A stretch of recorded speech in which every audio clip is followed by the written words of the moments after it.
Good morning everybody. Now let us come to the next topic of this chapter, that is the growth of mass nationalism. We have studied that in 1916 the Congress and the Muslim League, they signed the Lucknow Pact and they decided to work together. Till now, all the mass movements which occurred was limited to a certain section of society, but from the year 1919 onwards, we can see that the mass movement included all sections of society. The mass movements now included peasants, the tribal peoples, the students, the women, the factory workers, and even the businessmen. So now, what was the reason that these many sections of people worked together and worked for national movement or a mass movement? So the main reason was the First World War.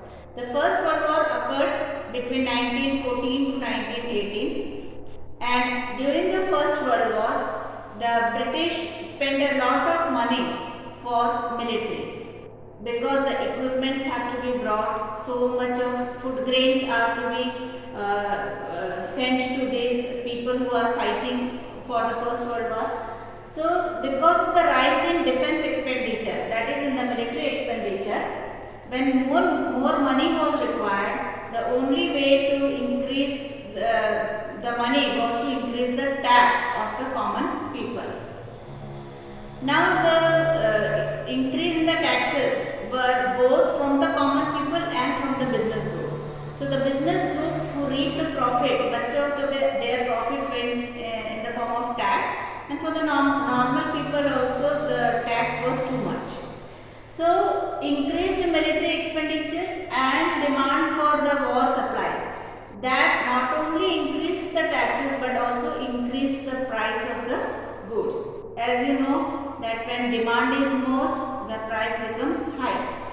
So because of more demand, the prices became high, and it became a difficult situation for the common people, because tax is more, prices are more, so the living condition of the common people started declining.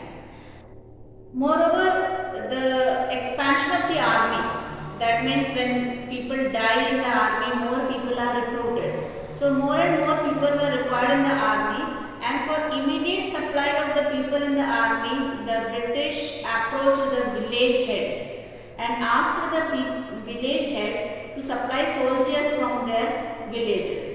So since these peasants, lots of peasants were there in the villages, so the village heads encouraged these peasants to join the army. So many times for more recruitment in the army, the villages were forced also, pressurized also.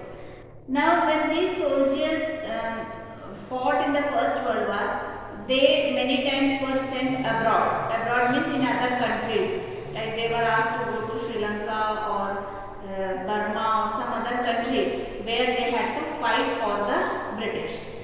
When they went to other countries, even in African countries also they went, so they found that how the Asians and Africans are exploited by these colonial powers which includes Britain also, France also, and Russia. In Russia was also part of this one. So they see how exploitation was taking place.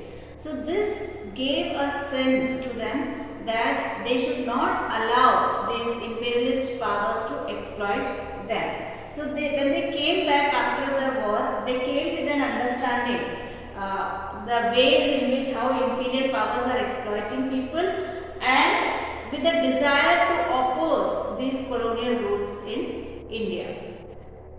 During this time, the business group, which also participated in the mass movement, but in the initial years they were reaping profits, because during the First World War industrial goods are more required and import from the other countries stopped because of the First World War. So the Indian industrialists, the Indian businessmen started producing more and more goods, especially clothes like bauxite cotton clothes were required, jute bags were required, railways were required. For railways, iron and steel was required. So these businessmen or those industrialists who were producing these textiles and iron and steel, these industrialists reaped a lot of profit. But they wanted more development and expansion of their business. So that's why they also participated in this mass movement. During that time only Russian Revolution occurred, that is in the year 1917, before the end of the First World War. So when the Russian Revolution occurred, the peasants participated in the Russian Revolution, workers participated in the Russian Revolution. So the peasants and workers of India also started feeling that if they can do a revolution, why can't we? So this Russian Revolution inspired our national leaders also. And many national leaders like Jawaharlal Nehru and Subhash Chandra Bose, they were very much inspired by socialist revolution of Russia, and they also joined the